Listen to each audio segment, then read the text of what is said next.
First, I just completed Cancer, and we're going to go on to Virgo after this one.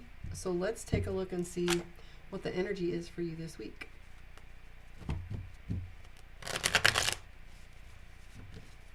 Yes, I'm back at it.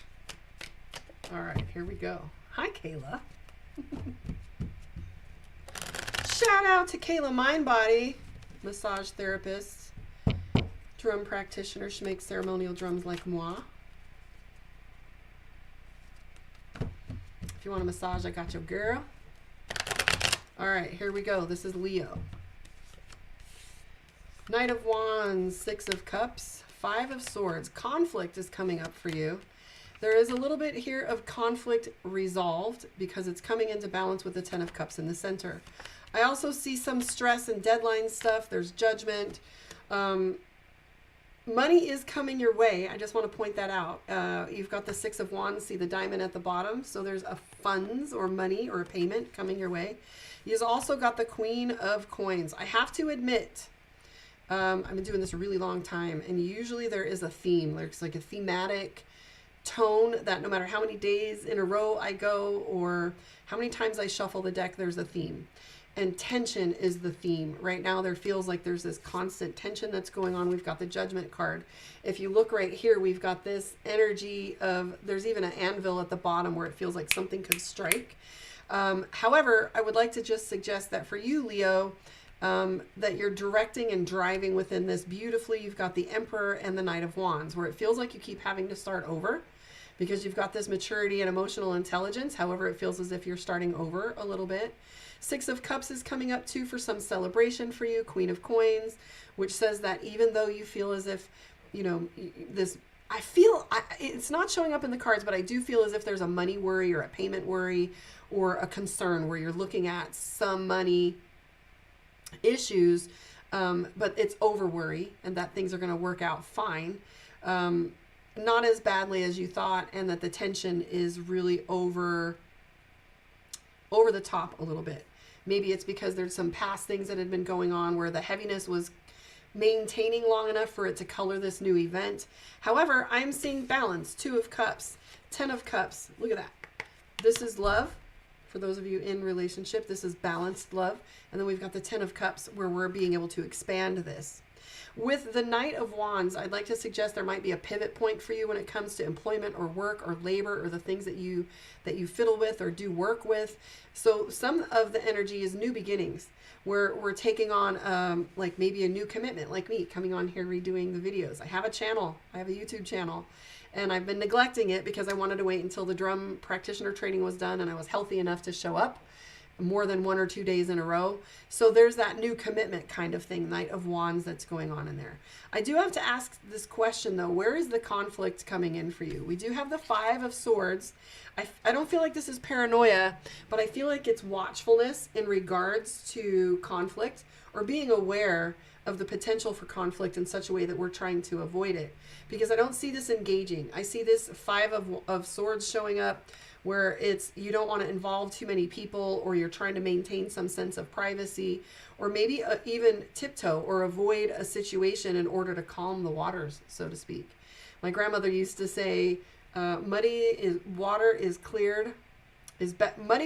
best cleared when you leave it alone. I found, you know, sometimes we feel as if we have to process or pick things apart so much so we get to the bottom of it. However, sometimes grandmas know best. One of the things that I'd like to point out, like I do in most readings, when I'm doing a one-on-one, I like to point out cards that seem to stand out to me. And mostly that tends to be the major arcana, and that's because those are our big, you know, our cannonballs, right? We've got the Magician. Now, the thing about the Magician that I love to highlight when it comes up, it tells us about a quality of ability and capability. The Magician is someone who's on stage. We don't go on stage until we're ready. The crowd is ready. The tickets are paid. Rehearsal is done. No more dress rehearsal. It's go time. The Magician has every single quality, every single one of the elements on the card. And what that says is you have everything you need. Buffalo, Kayla. This is Buffalo. Everything that's needed is provided. So if you just trust the process and have a little faith, I would say that the word for you is faith. Activate faith. You also have the Emperor for leadership. and the Judgment card. So the Judgment card is consequence, and usually this has to do with expressions of karma, like we're paying a consequence or we're taking care of something that we are stewards over, not necessarily as in a punishment, but we do have that tendency to feel that pressure. So the Magician and the Emperor tells us that you have everything it takes to get through this next phase. It's not as heavy as you feel like it is, most especially if you look at weight training, for example. It's just weight that you're used to or weight that you're capable of handling. For the most part, it's emotional weight. I feel as if this is passing. You've got the Six of Cups for celebration. You've got all of this balance. You've got this money coming in. You've got the Emperor and the Magician here. This far outweighs any tension. Queen of Coins as well, and new beginnings with Knights. Avoiding a conflict and tension, minor in respect to the rest of the reading. So if you can just keep in mind and activate faith, keep in mind that this is like weather, and not be so hard on yourself. There is truly balance in the center. Keep that in mind. Balance is in the center. And abundant love, like the Two of Cups is love. So the Ten of Cups is overall balance, where Ten of Cups is usually our fantasy card, or has to do with perfection, the thing that you're aiming for. I used to call that one Disneyland because fantasy isn't real. But there is something about a dream being realized, and that it's not a dream, but that there's actually a strength behind it. So what is it you're dreaming, Leo? Let's look at your Leo moon. Expansion is the name of the game right now, guys. Here we go. See how your emotions are doing. Oh, Leo, dun dun dun, the Tower. Like Leo's not managing. How are you regulating? Here it is. Leo is very nostalgic right now. You want things to go back to the way they were, or a little bit of ease on things. Heightened emotions is in the game. You've got the Moon card in the center. And again, I was just talking to Cancer, where Cancer was feeling like they want to walk away. You have a little bit of this too, where you want to let things lie versus walk away. Where my best friend used to say, is this the hill you want to die on? And I was like, what does that even mean? Like, how far are you willing to go in this conflict? And that made me realize that not very far at all. Some things aren't worth the fight. We're not worth bleeding over. So I do see this sense of things getting easier. If you can just toe the line a little bit longer. You've got the Six of Swords. This is ease. I do feel as if there's already been a pivot point for you. This isn't something, aloha. This isn't something that's coming up for you. This is something that you're just finishing, wrapping up, or dealing with. So this is the Wheel of Fortune. You're just a little bit fixated on the fact that things had gone a little wonky, and you're very watchful. Notice this guy right here is on the cliff looking out at the boat, and he's trying to decide, keep my eye out for any new information that's coming. For this one, you do have a mixed bag too. You've got the Tower card at the top. And what happens with the reading when I do an inverted pyramid, the Tower and the card at the top tells me where we're coming from and where we're going. Sometimes I'll do the story and then to one, but here I'm looking and showing you that number one, there is an abundance of attention that's on you. Maybe it is the fact that you don't like having an audience or people talking about what's going on with you. However, you've got the Ace of Pentacles and the Ace of Swords. Money and decisions are on point right now. Things are going to get a little easier. Don't look backward.